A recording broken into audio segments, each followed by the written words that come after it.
Times of crisis, facing great challenges in our everyday life with lockdowns and uncertainty. And at the same time, we're struggling with climate change and social inequality. But it's precisely in times of crisis that we can transform and come out stronger. Companies and organizations need to take a stand, and they're doing things differently. It is the time to go beyond shareholders, to focus on people, society, and the planet at large. Our system needs reinvention, and this is the time to show great leadership to create a better future. My name is Barbara Martin Coppola. I am the Chief Digital Officer for IKEA Retail. Thank you to Wire Smarter for having me here today. I have the overall responsibility to lead the company's digital agenda globally. I have spent more than 20 years in tech, working for large companies such as Google, Samsung, and Texas Instruments. I am here today to talk about IKEA and how we, together with all of you, are at the point in history when we can make all the difference. COVID has inspired us to reflect about our own organizations. I'm going to share some of the learnings that were relevant for us and hope it inspires you to reflect on your own activity. The first one is about the need to take care of people. The second is about how we build a resilient business.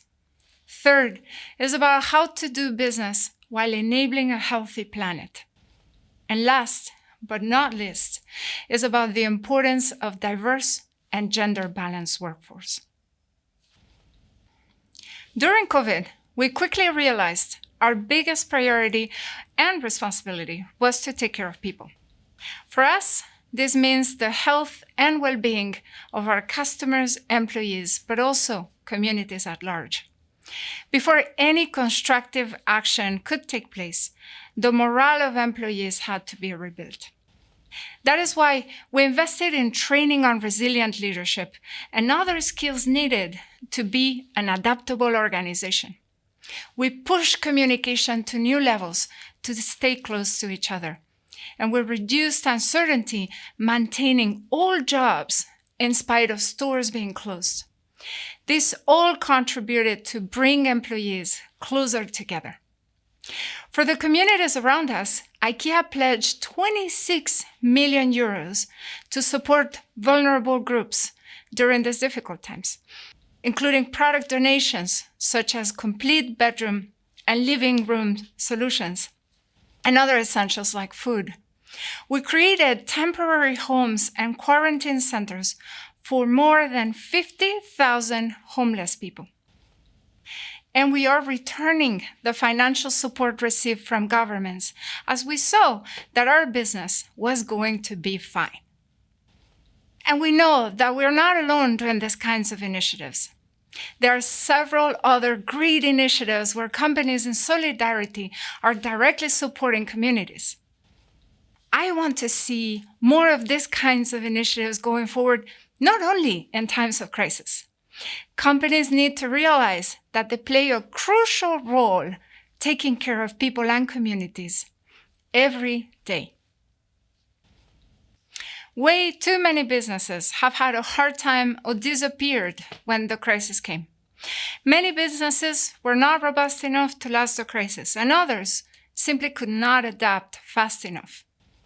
This caused people to lose their job and brought pain to individuals and families. So some reflections from this time. When the sky is blue and everything's going well, that is the time to set aside conditions to last when the sky turns gray. Conditions such as having enough liquidity and moderate debt, not only to survive the crisis, but to come out stronger out of it. When crisis comes, investments are even more important, and adaptation and change make businesses come out stronger. At IKEA, we learned fast adaptation is the single most important muscle, not only during the crisis, but in the foreseeable future. During COVID, things that would normally take months were done in days. Cross-functional teams were formed, and through empowering decision-making, we enabled faster action and creation of value. We saw homes being transformed into workspaces, schools, and even into gyms. IKEA needed to be fast to adapt to the new reality, especially in times when stores were closed. We transformed stores into fulfillment warehouses, started design and remote selling, and provided new contactless solutions for convenience. And our e-com handled peaks similar to previous Black Friday levels every single day. All of this would not have been possible without the digital transformation we started some time back.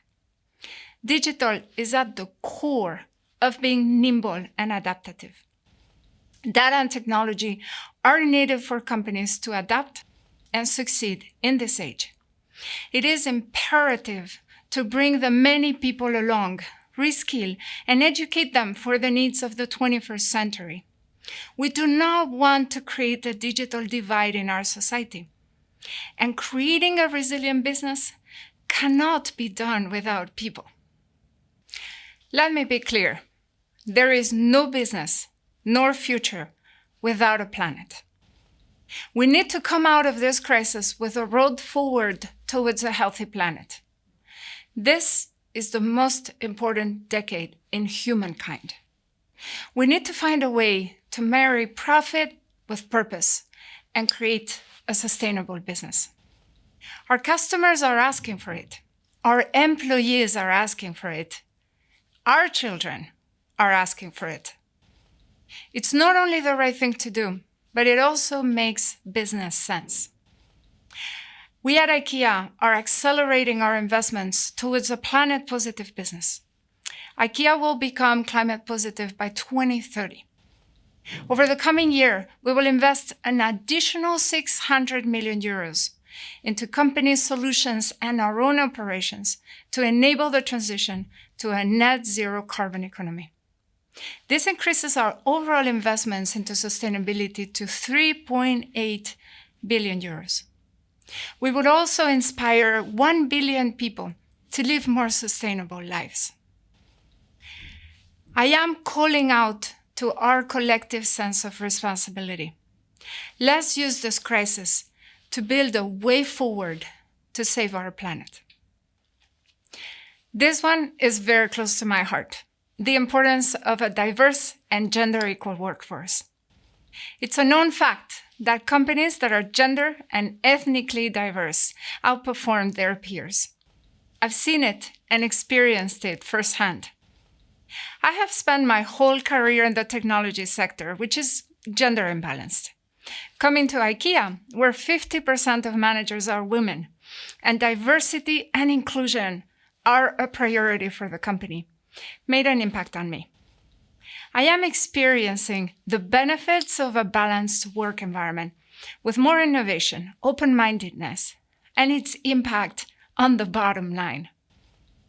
Now, in the light of COVID-19, early evidence suggests that the pandemic has had a regressive effect on gender equality, as women are more likely to work double shift at home. The industries that have been the heaviest impacted are also those where we find more women in the workforce.